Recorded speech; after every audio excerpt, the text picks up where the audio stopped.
Alright, Shalom. Shalom First and foremost, before we begin, we'd like to give all praise, all glory, all honor unto unto Yahweh, Yahweh, Bashem Bashem Yahushai, Yahushai, Bashem Bashem Mecha Kodash. Kodash.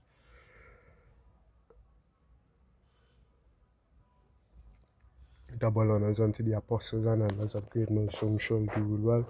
As always, we say Shalom unto the elect. Shalom to the elect. There's a couple of your brothers here from the heroes of Yahushai camp. I'm the brother, Maya Shala. and I'm the brother Isaiah, coming back to you with another video. Lord, will it be edifying to the elect? Repent, for the kingdom of heaven is at hand.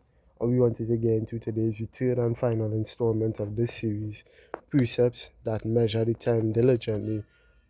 Subheading, right? These precepts are set as markers. When I say precepts, but topics or talking points. Prophecies. Yeah, we're backed by precepts, prophecies, as the brother beautifully bring up. And we can carry on the series forever and ever. We may continue it in the future, you never know, right? If something comes up. But these precepts, or the subheading will be, these precepts are set as markers for the end of Esau's world. And you go into that word marker there.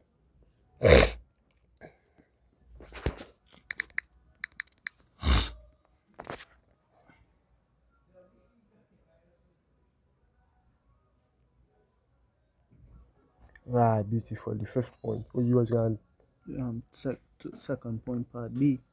to Any of various sewing devices for making or indicating guidelines. Well, the making and the indicating of the guidelines, the devices, which is sewing device in this instance would be the prophecies, the precepts within the scripture. As Big Brother Collab likes to mention, it's like a weaving a web. Right? You know, webs, the material from webs is what is used to make silk. Right? Prophecies being that web you're weaving to indicating guidelines in the timeline we're in right now in the earth. Right? Connecting from one point to another for we to get to the final destination, which is the destruction of this world as we know it. Second Ezra 6 and 9, the end of the world. So Esau is the end of the world, Jacob being the beginning of it that followed. We get that Esau being the end of this world as we know it. What's so beautiful concerning it is how he got that answer from the angel. You would have asked the angel when shall be, and then the angel. I get right Get in the NEB. NEB, yeah. Right, sorry. And the fifth answer here, beautiful. If you bear with me for a second here. Bear with us.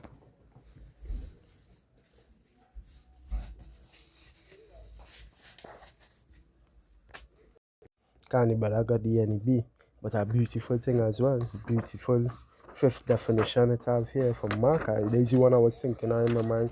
Remember when the Apostle Paul would have said, mark them?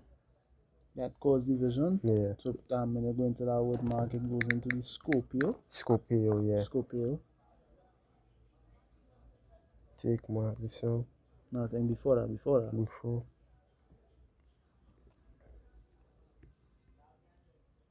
Yeah, Romans 16 and 17, they go into the word mark there. So let's see if you go right, mark there. It says, now I beseech you, brethren, mark them which cause divisions and offenses contrary to the doctrine which ye have learned, and avoid them. When you go into that word mark there, it means scopeo, or how you say it in the Greek is scopeo. So you think what word should come to your mind? Scope. A fixated view, a fixated visual of something, right? A more in-depth visual of something. You think about a telescope, where does allow you to see? That's the thing, you're focusing on your target, block the peripherals. Yes, right, and in a more detailed and defining manner. In singleness, as scriptures make mention of, keep your eyes single. Yes? It says to look at, observe, contemplate. To mark, to fix one's eyes upon, direct one's attentions to anyone. Direct one's attentions to what? Anyone. To look to, take heed to thyself. So what? Mark them, take heed to thyself.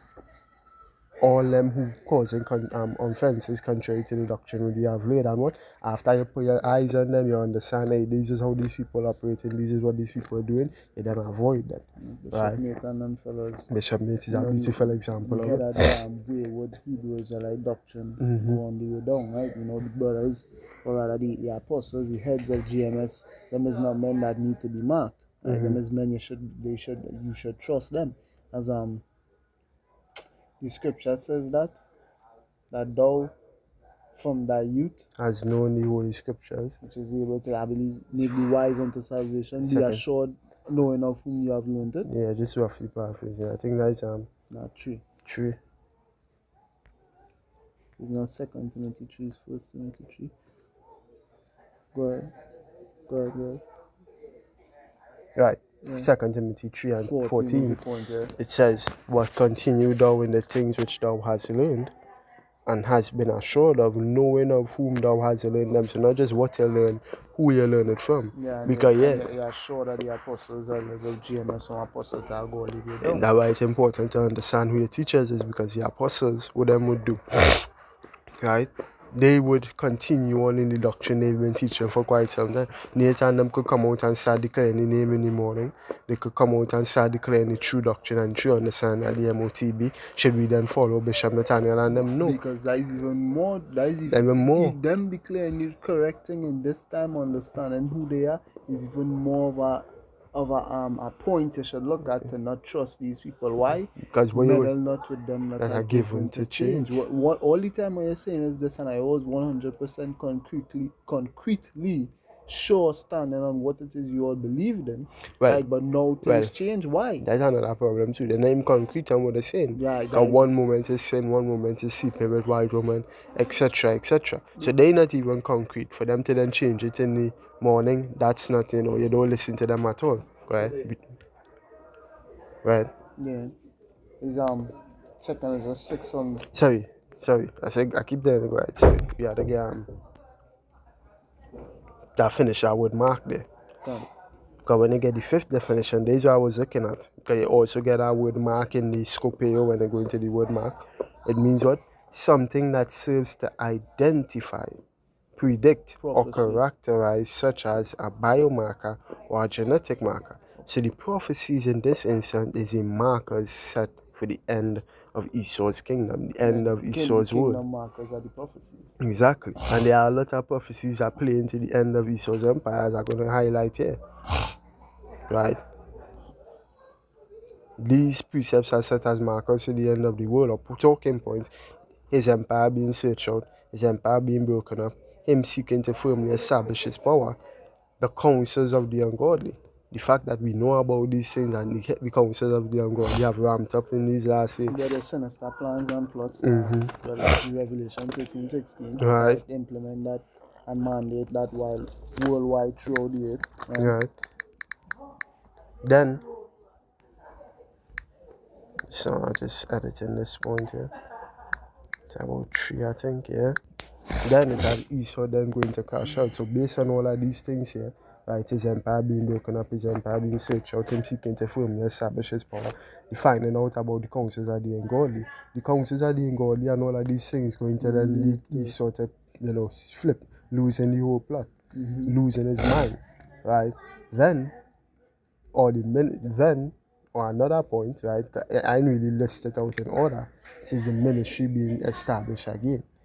To this doctrine, the fact that we even out here letting you know about this, that's the next sign that the Esau will. Because what the prophets were set as, Jeremiah 1 from 4 to 9, also Jeremiah 28 and 8. The ones who would always signal the end or play the most important role in ending the empire, is letting you all know the empire is going to end. Amos 3 and verse 7.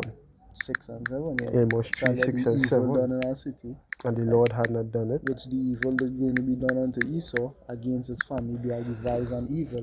From which they shall not be able to remove your necks.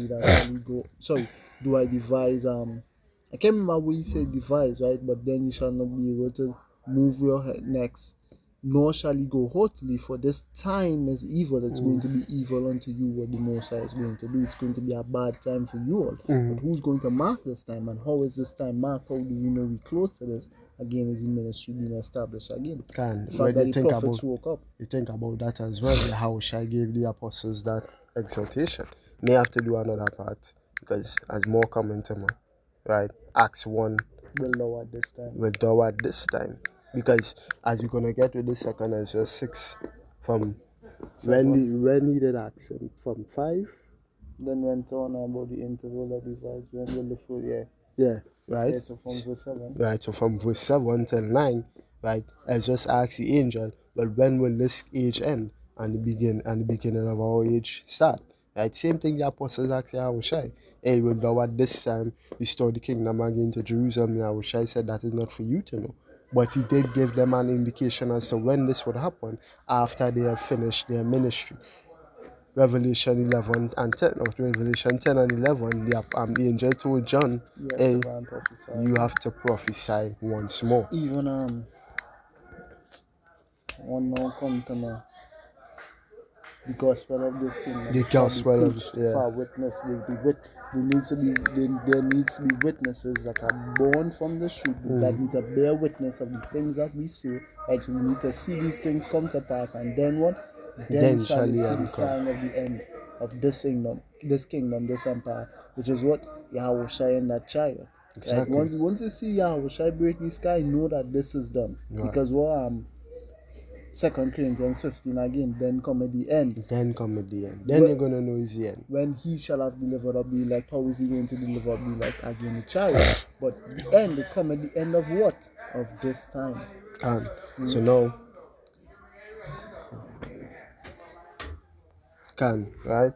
So with that being established, one moment. Right, so but with that being stated, right, get that from 2nd Ezra 6 from verse 7. NEB.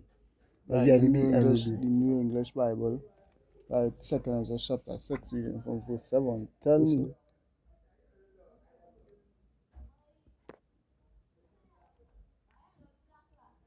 Yeah, go ahead. Right, tell me.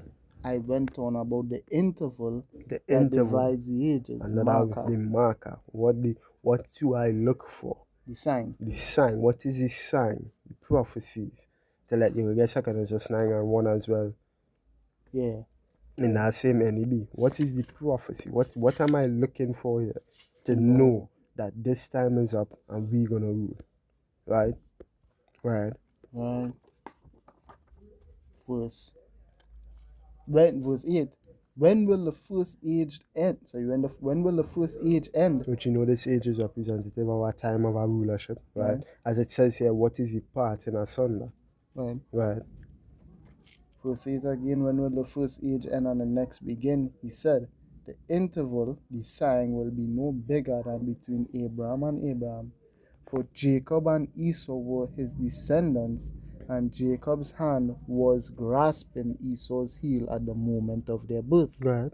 Esau represents the end of the first age, and Jacob the beginning of the next, which, again, we think of the visual, right? Jacob being born and holding Esau's heel. Is there anything between a man and the heel? Right? The hand, Jacob's hand, and Esau's heel? No. There's no space. There's nothing between that. Showing you. They're going to say it. Yeah. Sorry. The beginning of a man is his hand, and the end of a man is his heel.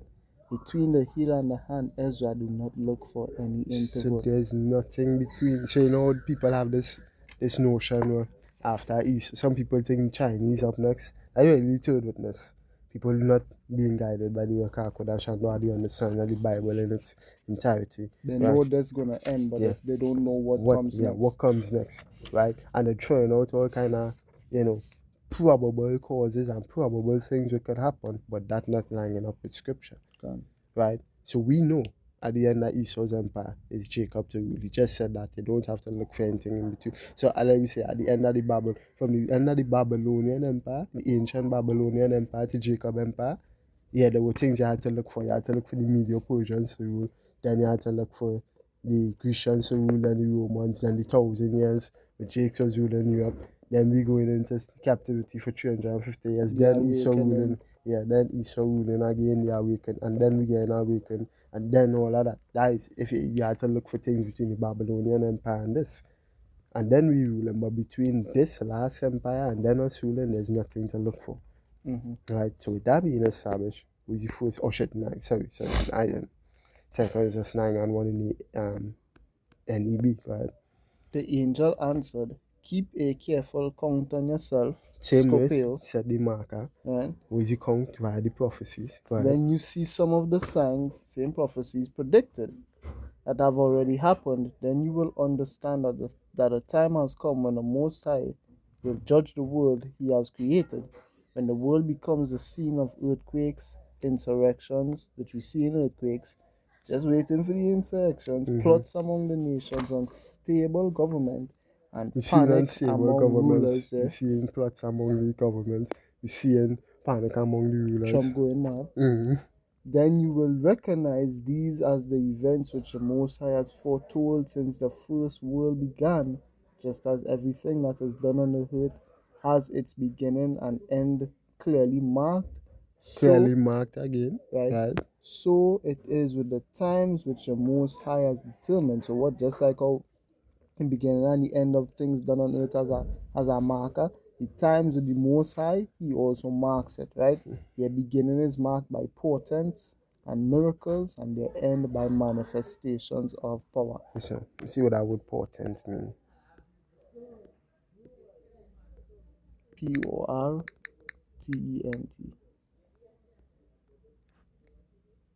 It omens, is right. It is marked by portents or something that foreshadows a coming event. So portents, prophecies, prophets, all of these things here fall under portents, right? Prophetic indication or significance. Right. So omen and sign as well. Right. Right. So let me just read this back. Just as everything that is done on earth has its beginning and end clearly marked, so it is with the times which the Most High has determined. Their beginning is marked by portents, omens, prophets, and miracles, and their end by manifestations of power. So now, with that being established, what is one of the markers, right? What is one of the prophecies set to signal the end of this man's empire? The counsels of the ungodly. They've been ramped up, right? What is the point of the counsels of these ungodly people? To do what?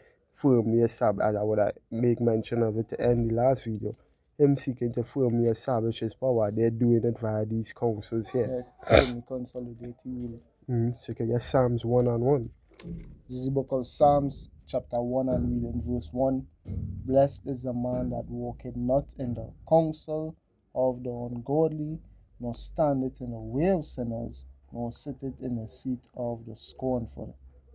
Right. So see, blessed is the man that does not find himself within these very same counsels, because these counsels are set as what ways they're going to use to undermine the Most High, ways they're going to use to consolidate their power and keep it unto themselves in this, right, in this current position they found themselves in, right? And they don't need to seek to become the current in rulership, right? What they want to do, which gonna be, as we often say, right, or Uwe said it in Kung Fu Panda 1, one often meets their destiny on the path they take to avoid it. Esau Edom taking a path that is going to allow him, or he's going to, the destiny he wishes to take, right? The path he's going along is going to find him right in the grasp of the Most High. The things they're doing is going to give them, or going to be the marker, let's say, to set the end, to give them the final great judgment prophesied in this book. Because only his sins, what's going to cause that sin, that final, hey, time to pour out all this abomination, or pour out all the wine of the wrath of the Lord. How is it said? In the hand of the Lord there's a cup. Right. Psalm 78. I believe it's there, No, not 78. Then all this. Yeah, 78, I think 40. So 40. No, the one it didn't have all this precepts in it. No, that's Psalm 76, no? Just 75. 75. Yeah. Psalm 75 and verse 8. So if you bear me. Right, because Psalm 75 and verse 8, for in the hand of Yahweh there is a cup, and the wine is red. It is full of mixture, and he pour it out of the same, but the dregs thereof, all the wicked of the earth shall wring them out, and drink them. Right, so that cup is going to be filled and poured out upon you when you try to establish this ungodly plan you have been plotting for quite some time, right? Because as you see here in the footnotes or the reference table, let's say like that, it says alluding to the medicated wine or portion of stupefying drugs given to criminals, Esau and Edom, to drink previous to their execution. Ooh, so that's not a good sign. That's not a good sign. That is not a good sign. Right, so let's go now with the next precept. Isaiah 47 and 10. Right, this is the book of Isaiah chapter 47, reading verse 10. For thou hast trusted in thy wickedness, thou hast said, none seeth me. Thy wisdom and thy knowledge, it had perverted thee. Because Esau, Edom is a man, he rather all the things he do be hidden. His MO is hiding. One of his MOs is hiding himself. Why? Secrecy, yeah. Secrecy. Why? How does that precept go? The righteous as bold as a lion. The wicked flee when no man pursued. Like Proverbs 25, 28. Yeah, 28. Proverbs 28 and verse 1. It says, the wicked flee when no man pursueth. So, pursuant to the scripture, we know the wicked is free from harm. Currently, the Lord had put them in a position in which they're free from harm. They're calf gendered, right? They are not plagued as Adam in Psalms the 73rd chapter, right? Or like Psalms the 49th chapter. They're not plagued as other man. That is how we can know no man is pursuing after them. Because even though we found all... They are not in trouble as other men. Yeah, even though we have found out all of this concerning them, we have not made a move to go and put them to death or do anything to that sort of them. So no man is pursuing them, but they're fleeing. How are they fleeing? Are they literally running away from us? No, they're hiding. They're doing all of their things in secrecy. Even when they do reveal the plan unto it's in a roundabout manner, they're not outright declaring the wicked intentions unto you, right? Yeah, you know they have the mindset, the karmic retribution. If we karmic retribution, cosmic consent. So if we show you what we're doing without necessarily directly telling you what it is we actually doing, just because they're seeing it playing off in front of your eyes and you're not doing anything about it, we are now free from any guilt or any sin, any wrongdoing. Right? So them fleeing is also representative of what? Them not allowing you to know what they're doing. That's hiding, that how you say?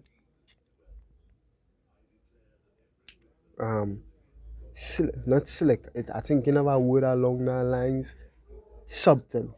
The subtle way in which you're operating, right? That is our means by which they flee. But the righteous are as bold as a lion, aka we declaring this unto you with no fear. You all know our faces. If you watch our street preachings, you know how we look, right? The Rothschilds who run in this world behind the scenes, we have no clue about them. The only time we find out about them is upon their deathbed, right? When they're going out, when they say find out it's 80, 85, 86, 90, pushing 100, right? Then you find out they die. But the Rothschild, we don't know the full extent of the Rothschild's family. We don't know the full extent of the Queen of England's family. All of these royal banking families that run in the scenes behind or run in the world behind the scenes, we have no idea how they look. Why? Because they are fleeing. They don't want you to know about their wicked intentions and their wicked plans and their wicked devices. Why? Because they are wicked. But the righteous stand bold. The righteous stand in authority. So when you read Isaiah 47 and 10, that's showing you that they operate in secretly. Their counsels are held in secret. Things done in the dark, they say, who see? I will never say. Who see it us? None the see. Works are done in the dark. Get on. I think I am. And their works are done in the dark. Their works are in the dark. Yeah, Isaiah 29:15. Beautiful, this one, yeah, beautiful. Isaiah 29, let me see if I could go. Isaiah 21 and Isaiah 29 and 15. It says, woe unto them that seek deep. So it's not just how you say? Along the road. Oh no, not just like average, just cover your tracks, walking in the woods and they're just putting dirt on the track. Them going so hard as to believe, to make you believe them didn't even walk that path. So they seek it deep. It's a hard work. It's a mighty work they're doing within the earth to hide their counsel from Yahweh Shai. And I think it have a Psalms as well saying that the heart of every one of them is deep. Let's look up heart. Psalm 64. Psalm 64. 64 and 8, I think. The heart is deep or something. They search out, they accomplish diligent 64 and 6. Yeah. Psalm 64 and 6, and then we go back to Isaiah 29. Let me read this in the transition. AMP. I don't like when Wi-Fi on this. No, this is not. Which AMP is this one? Yeah, this one. Psalms 64, and from see of verse 1 reads. Same secret counsel, Psalm 64 from verse 2. It says, hide me from the secret counsel. What is the secret counsel? Yeah, it's a secret, but when they're ready to make the move, everybody will have to be subject unto it. So what they're plotting in the secret council, the means by which they're going to continue ruling the earth forever. Which is not known to the masses. Yeah, to the masses. The reason we know is because the Most High had revealed it unto us. Yeah, even Amos chapter 3. Yeah. Right on the page. Yeah. No, wrong page. Yeah. No, wrong page. Then, even, what's it? The secret council is to what end? To establish a technocracy, right? Spearheaded or governed via the MOTB. Point blank period. That is the council, as David said to what? Hide him from that. So not hide him as in don't let him know what they're saying or what they're discussing. Yeah, and the intentions, the effect of the plan, don't let the effect, what they want the plan to accomplish, do not let that come upon me. Yeah, protect me from that. And the conspiracy of the ungodly from the scheming of evildoers, who whet their tongues like a sword, who aim venomous words like arrows, which are venomous words is what the legislation, the draconian measures. The draconian things measures that they say are legal and illegal in the earth, which Revelation 13:16 calls it all. That's a law. That showing you that that's going to be a law mandated, issued, instituted through the earth, and what and they cause it as many as would not worship the beast or the image, right? That they should be killed. You go into with the prophets, Revelation 20. We saw men suffer death because they wouldn't hearken to that law. Exactly. Right? Which is a way in which the Most High could also hide is literally put you to death so you don't have to go through that. Because ultimately, because the hiding is really to get away from the nonsense. Because the ultimate plan is not to have any man suffer death by their hands as a means of not following them. No. That is a means to end, which is why they're going to use to fearmonger men. But the real plan they want is for you to bow to them as though they are your God. You think any of them happy to put anybody to death? I guess, the power is the sword they like to kill. I guess, that will further institute or consolidate the power in the earth for people to recognize or acknowledge that, hey, these people are very mighty. It's best we hearken on to them. That would aid their plan in getting people to, bow and receive the mark. But ultimately, what they really wanted to do is to bow and receive the mark. So a form of hiding is literally being put to death on them, because what you didn't partake in the plan they wanted you to partake in, which is bowing to another god. Right. Sorry. So yeah. Because read verse 4 in case you read before you read it. 4 is verse 6, I think it is. No, I'm how verse 4 reading. They may shoot in secret. They at the perfect suddenly they do shoot at them and fear not. Is 6 search out the iniquity? Yeah, we don't come for here. Yeah. Verse 4. Who shoot from ambush at the blameless man, right? He that departed from evil make it himself a prey. Because what it says as well, the ambush, when you're ambushing somebody, they're not expecting the attack. Right. So the council is setting up to establish this plan. It's supposed to catch everybody by what? Surprise. Yeah, with the pants down. With the pants down. Go ahead. What? The Proverbs. The prudent man foresee the danger or foresee the evil and hide it himself, right? Who shoot from ambush at the blameless man, suddenly do they shoot at him without self-reproach or fear, right? So they hold themselves not guilty. Yeah, who's supposed to say them and hold themselves not guilty? Right. Even the Psalms 10 which we had to get. right? They communion of these things, and it's a wicked, evil plan, and they don't take no wrong in doing it. Mm-hmm. Right? On top of that, possessors slay them right now. We actually are under their hands in the fact that they rule the earth or they run the earth, right? We being tenants in the earth here, and possessors slay them. Why? Because they know ultimately if they go through with this plan, which they fully will do, right? As scripture says, that's going to lead to the death of many, right? Revelation 49, right? So they will do something that will cause you to die by the hands of the Most High, and what they will say they are not in the wrong, right? Verse 5, they encourage themselves in an evil purpose. They talk of laying snares secretly, which Revelation 13, right? Revelation 13:16, a snare, right? A counsel that they have devised secretly. Them trying to ensnare you into a snare. So the ensnaring into the snare is what that dystopian society the world is going to be in, right? And then the snare, they're laying those snares so then ensnare you into taking this snare, which you final snare is what? The MOTB. Which is a snare unto any man who actually takes it. Why? Because Revelation 14:9, there's a judgment that needs to be poured out as a result of that. Right? They say, who will discover us? So who will find us out?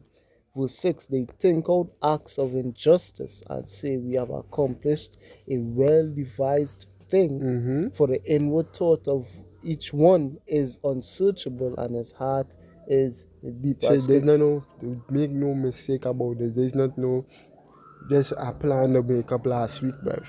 There's thousands of years, hundreds I can't remember of years. which president or somebody did say that, What? Somehow this has been thousands of years in the making or something like that. It's gotta be one of the. I remember Bekwama do a video on it. Yeah, it was one of the bankers, or if one of the presidents or one of them. I think could I be Pompey and all say. No, but wait, is a perfect example to highlight that is Albert Pike's She World War letters.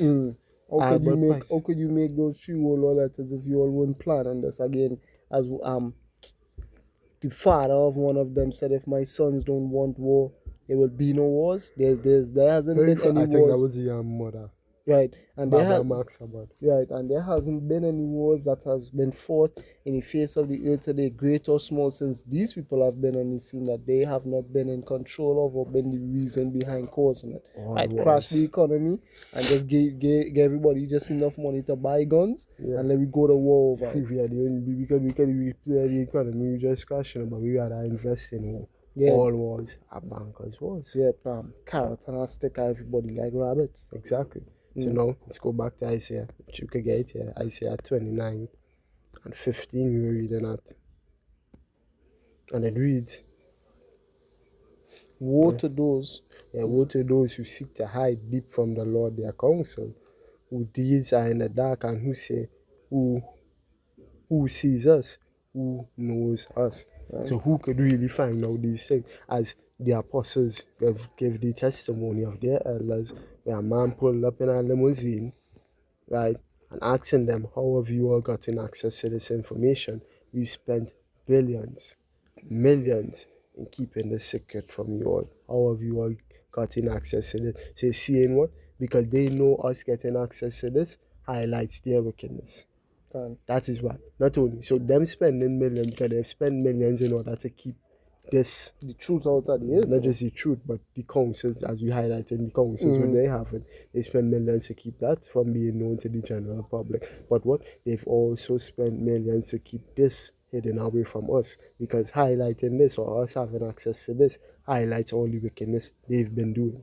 Because the prophets, as they were commanded, Isaiah 62:6, keep not silence of Jerusalem, made a praise in you. Think the more prophets just waking up and shouting up to the top of the nonsense. No, they're letting you know what the wicked man is devising in the earth. Go ahead. Isaiah 47 from 10. This is the book of Isaiah, chapter 47, and reading verse 10. Right? For thou hast trusted in thy wickedness, thou hast said, none seeth me. Thy wisdom and thy knowledge, it had perverted thee. So the amount, to the extent in which you all have become wise in wickedness, it had perverted you, meaning what? It had lifted you up with pride to make you believe, hey, we really untouchable. Because they know a lot. They know a lot. Thou art wiser than Daniel. Thou art and wiser. Daniel did know everything. So you know it is to be wiser than a man who know everything. And you know, I said the term everything loosely, but the Lord had given a great deal of knowledge unto Daniel, right? And likewise to all the prophets. Right? Solomon proved that. He said all these things, whether it be secret or manifest, them I know. Just get that quickly. You know, Solomon was a scientist. Solomon was a scientist. All these Daniel and the three older children were made. scientists. The scriptures make mention of them having all knowledge and science and all these things. So these people know all of this. The workings of how the universes work and all these things. They are fully aware of these things. The Most High had given them that knowledge. But what do they do with it? They commune themselves in evil matters. They will find out the cure for cancer and use everything that that they have access to in the earth. Instead of using it to make the cure for cancer, they would rather create more cancers and then unleash it in the earth. Exactly. That is how these people operate. So they're wiser than Daniel, but they're wise to do evil. Wisdom of Solomon 7 and verse 17, it says, "For he had given me certain knowledge of the things that are, namely, to know how the world was made, and the operations of the elements, the beginning, ending, and midst of the times, the alteration of the turning of the sun, and the change of seasons, the circuit of years, and the position of stars, the nature of living creatures, and the furies of wild beasts, the violence of winds, and the reasonings of men, the diversities of plants, and the virtues of roots. All such things as either secret or manifest, them I don't Esau Edom fall within that lot? Yeah, come on. But that he's fall within that lot and he's using it for wickedness to the point now where it's perverting him. It's leading him to believe that he can make a war against Yahweh by Hashem Yahushai. Right? And thou hast said in thine heart, continuing verse 10, I am. Which that is that statement there. Who is you? It's only have one being in existence could say that they are. That's Yahweh. In his mind, he thinks that he is. Right? I am and none else beside me. Who's made that statement before? Yahweh Deuteronomy 32:39. Yeah, Isaiah, even if we go back to chapters, Isaiah 45 from 15 to 5 to 7. From 5 to 7. Right? There is none else beside me. I am Yahweh, and there is none else. Exactly. So Yahweh made this statement, but they think they are that statement. Right? Psalms 10. I'm finished off with 47. Let me see. Of verse 11 read. Yeah, Psalms 10. Sorry. No, you have to read thing. Here's Psalms 10. I'm reading from verse 1. Why standest thou afar off, O Yahweh? Why hidest thou thyself in times of trouble? The wicked in his pride doth persecute the poor. Let them be taken in the devices, the plans that they have imagined. For the wicked boasteth of his heart's desire, and blessed the covetous, whom Yahweh abhorreth. The wicked through the pride of his countenance will not seek after power. Power is not in all his thoughts. Go ahead. His ways are always grievous, thy judgments are far above out of his sight. As for all his enemies, he puffeth at them. He had said in his heart, I shall not be moved, for I shall never be in adversity. Right. Read verse 8. Verse 8, he sitteth in the lurking places of the villages, in the secret places doth he murder the innocent. His eyes are privily set against the poor. So you understand the revealing of his counsels. The various counsels they've been, and they're doing the counsels out in the open now. Now we know it have far greater and grimmer counsels they have behind the scenes. But the counsels things are doing that, but you gotta wait until the kingdom to find out they died. This shit, that's some things the Lord is revealing unto us now, right? But that things, right, what they're doing, you have a precept to close it? No. Right. That things what they're doing. Yeah, because I could go back to verse 13, Isaiah 47 and 13, because Isaiah 47 and 13 go flow beautifully into the next point, which you'll do in another video, right? Isaiah 47 and 13 go flow into the next point beautifully of how they after their counsels being found out, what they're going to do, they're going to crash out, right? But they understand here that the setting up, right, because it's sitting in the lurking place. Where's the lurking places at the villages? Now, at 4 times that could be in, your alleyways, what you say? Yeah, can you say alleyway? Because everybody know what alley is. Like crime alley, in Gotham City, darkest places in the city, waiting just to catch a man unawares. Lapsing and spread butter on the bread. But how they doing now? In these days and times, because they're planning to bring a dystopian society upon the earth in order to unleash TB and everybody in the world. What I'm concerned with the World Cup. What I'm concerned with things that have not, as Andrew Tate. No, fuck Andrew Tate, but he brought out a beautiful point? Sentiment, a beautiful point. Yeah, all of these people, your children not safe, you're broke, right? The people are the wicked people are this earth, they're running the world into oblivion and trying to make you a slave and a peon, and you don't care. That's the lurking places. You being unaware, right, places you in a lurking place. Or subjective. Every village is the lurking place. It's just, the villagers representing the people of the earth, right? Them lurking and just waiting for when they could catch everybody with their pants down and what they would need them. Now, actually, they should and would need the Most High, but they are going to present themselves as your God in that time to what? Exactly. Catch you with your pants down. So you could go Isaiah 47 and verse 13 and we close. Isaiah 47:13, thou art wearied in the multitude of thy counsels. And this gonna prove it's not a regular, it's not just a council with 4 or 5 men around a round table and everybody in black. No, these people literally consulting spirits on the left hand side. Thou art wearied in the multitude of thy counsels. Let now the astrologers, the stargazers, the monthly prognosticators stand up to save thee from these things that shall come upon thee. Right, so this let you know the extent to which you're doing the madness and the nonsense.